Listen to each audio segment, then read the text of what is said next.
Merci Antoine. Je me souviens encore de nos discussions à Khartoum, à l'époque où nous étions au Darfour, confrontés aux difficultés que vous connaissez, et avant que nous soyons expulsés.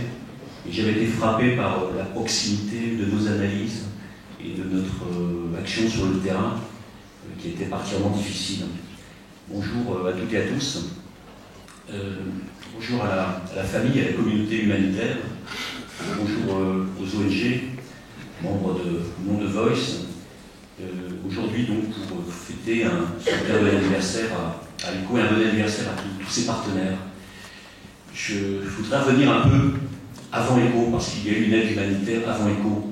Et c'est important de voir comment ECHO a fait la différence après. À partir des années 80, un certain nombre d'associations ont décidé d'accéder aux populations coûte que coûte, avec ou sans visa, illégalement souvent, parce qu'il y avait des populations en danger à secourir.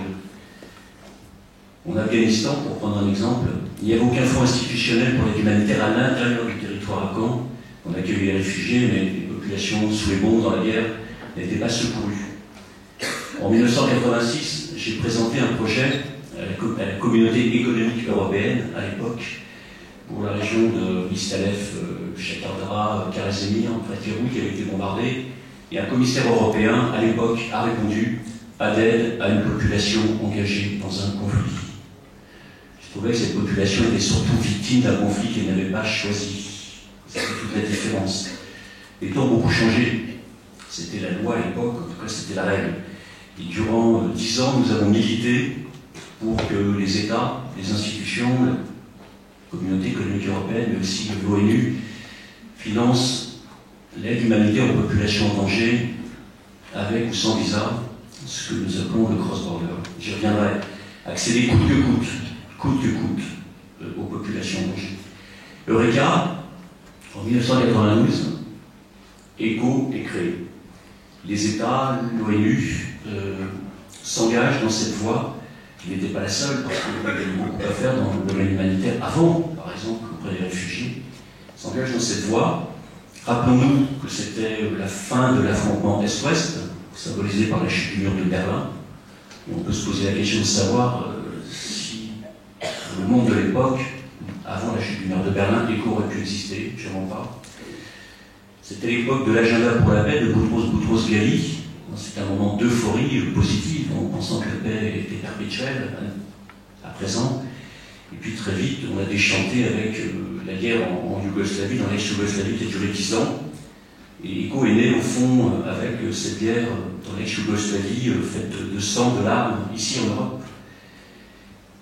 Et ECHO, la différence d'ECHO, c'était que très vite, ECHO a injecté près de 180 millions d'euros sur l'ex-Yougoslavie. On a vu les images tout à l'heure du Rwanda et de la région des Grands Lacs, c'était aussi 180 millions d'euros, donc c'était beaucoup d'aide humanitaire, c'est pas de l'argent, c'est de l'aide humanitaire. Et on a commencé à travailler ensemble dans cette synergie essentielle entre des partenaires différents, des acteurs différents qui travaillent en connivence, en confiance et en synergie. Donc depuis 20 ans, on a vu le film qui retrace crise après crise, depuis la Bosnie, aujourd'hui à la Syrie, en passant par le Soudan du Sud, le Sahel. C'est tout ce parcours que nous avons mené ensemble.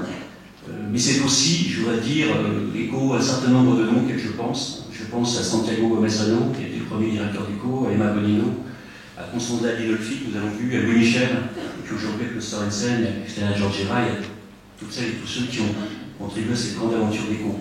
Ce sont aussi des femmes et des hommes, et c'est pas seulement des contrats, c'est d'abord des femmes et des hommes engagés à leur manière, à nos côtés, pour cette action humanitaire qui est si vitale. Alors depuis 20 ans, c'est une organisation, une recherche constante d'amélioration et de qualité, et c'est vrai pour ECHO comme c'est vrai pour ses partenaires, et l'humanitaire a beaucoup progressé, et a encore beaucoup à progresser. Alors maintenant, l'avenir. Klaus Sorensen le disait tout à l'heure, on a d'immenses défis humanitaires devant nous. On est toujours à 25-30 conflits, bon an, mal an, qui éclatent, en cours. La Syrie, c'est explosif. Est-ce que la Syrie ne sera pas demain dans cette région, les Balkans, des années 92? des catastrophes plus nombreuses, les effets du changement climatique, un monde sans cesse en mutation, la démographie est une dimension majeure, l'urbanisation dans la pauvreté, la faim, l'eau insalubre qui tue des millions d'êtres humains et notamment d'enfants chaque année, les grandes pandémies. Tout ça est devant nous, tout ça c'est déjà aujourd'hui. Et malgré tout, il y a des progrès, de l'espoir, et l'aide humanitaire d'ailleurs est aussi un espoir pour ceux qui ont besoin de secours et puis qui, avec nous, cherchent à s'en sortir au-delà de l'humanitaire. On les aide à revenir à l'autonomie et à répondre par eux-mêmes à leurs propres besoins. Et puis elles soutiennent nos concitoyens, qui est fondamental, parce qu'il faut qu'on fasse savoir ce qu'on fait, qu'on fasse savoir ce qu'on fait avec ECHO. Comme disait quelqu'un il y a quelques années, l'aide humanitaire c'est une petite île au sein de la Commission, et cette île elle a besoin de faire savoir qu'elle existe et qu'elle est tout simplement vitale pour des millions et des millions d'êtres humains à travers le monde. Je voudrais aussi, on se rapproche d'ECHO parce que j'ai le souvenir qu'ECHO a connu des difficultés, des mauvais passes. Je me souviens du message d'Eva Bonillo, je me souviens du message d'Antonio Cavaco, qui étaient des messages en disant nous avons des problèmes, nous sommes en risque. Je ne sais pas si nous, les partenaires, on a toujours entendu ces appels sur les actes de vidéo compris. En tout cas, plus que jamais, nous devons apporter notre soutien à ECHO dans ces moments difficiles.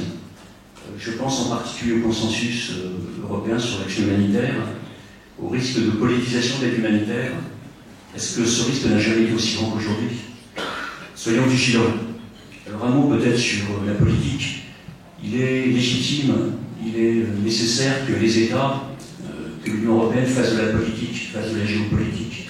On ne peut pas leur donner le droit de le faire, c'est leur responsabilité, c'est leur devoir. Mais s'il vous plaît, laissez l'humanitaire accéder à toutes les populations sur la base des seuls besoins, sans aucune considération politique. C'est notre credo et c'est fondamental. On a mis 20 ans pour gagner ça. C'est pas le moment de brader. Et soyons vraiment vigilants, c'est l'essentiel.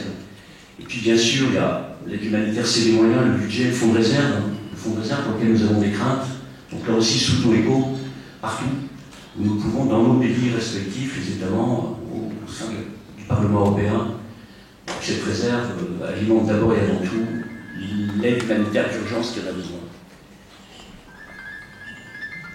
Pardon. Je voudrais aussi dire que la diversité des acteurs humanitaires est une richesse, est une chance, préservons-la. Alors comme partenaire, nous avons aussi bien sûr des questions qui nous préoccupent et qu'on souhaite échanger avec ECHO. Je ne vais pas toutes les énumérer. Je pense à ce concept, cette réalité de la résilience.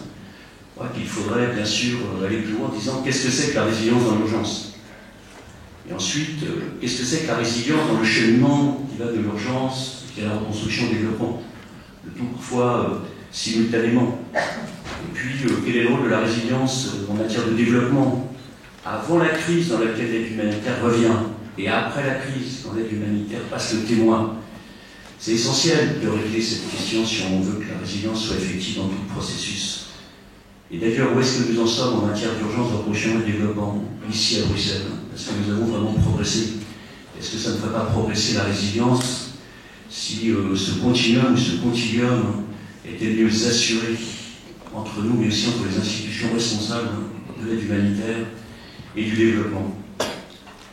Il me semble aussi, il nous semble, je crois que les ONG ont cette préoccupation que ECHO reste un acteur humanitaire proche des populations, proche des besoins, proche des partenaires, et que ECHO soit proche évidemment à Bruxelles de toutes ces équipes à travers le monde, de tous ces assistants techniques qui sont nos interlocuteurs au quotidien avec lesquels nous travaillons de celui-ci puisqu'ils sont nombreux. Un mot aussi sur ce qui a fait naître le mouvement Sans Frontières, qui a déclenché une véritable révolution humanitaire, parce que, on permet d'insister, cette révolution humanitaire, elle fait qu'aujourd'hui, la norme, c'est qu'on peut pratiquement partout accéder aux populations en danger, même dans les pays qui ne veulent pas de nous. Donc il y a la Syrie, et avec Frédéric Renard, qui est notre directeur d'émission, directeur d'émission sur l'aide internationale, nous disons à ECHO, ne fermez pas la porte à l'action humanitaire cross-border, dès lors qu'elle répond à des besoins réels de populations en danger, où qu'elles se trouvent. sous le contrôle du gouvernement de Damas. C'est pas simple, mais le principe est au-delà de la simplicité. Et puis, pour porter l'ensemble de ces questions et de ce partenariat, bien sûr, il y a Vos qui est là, avec Catherine Chic, avec toute son équipe, avec le nouveau président, Nicolas. Voilà. Bien sûr, la question, c'est comment faire plus vite, dans l'urgence, sans que les desks, sans qu'ECHO devienne une machine à contrat. Nous ne souhaitons pas avoir pour partenaire une organisation européenne qui soit une machine à contrat, mais d'abord et avant tout des humanitaires qui se préoccupent des populations et qui parlent avec nous des provinces et des mêmes choses.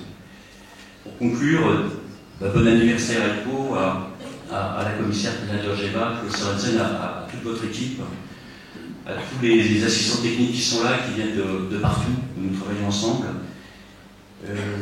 ces 140 experts sur le terrain. Bon anniversaire aux partenaires d'ECHO, puisque comme le disait Alberto Navarro, ECHO c'est vous, ECHO c'est nous. Bon anniversaire pour tous. Continuons ce qu'on a commencé au service des populations en danger. Hier, Louis Michel disait l'aide humanitaire c'est une âme. Alors faisons aussi en sorte que les moyens soient toujours au service de la finalité de la mission et que la mission et la finalité soient au service des moyens. Voilà, et puis bienvenue aux 20 prochaines années, nous allons passer ensemble le plus longtemps possible pour poursuivre.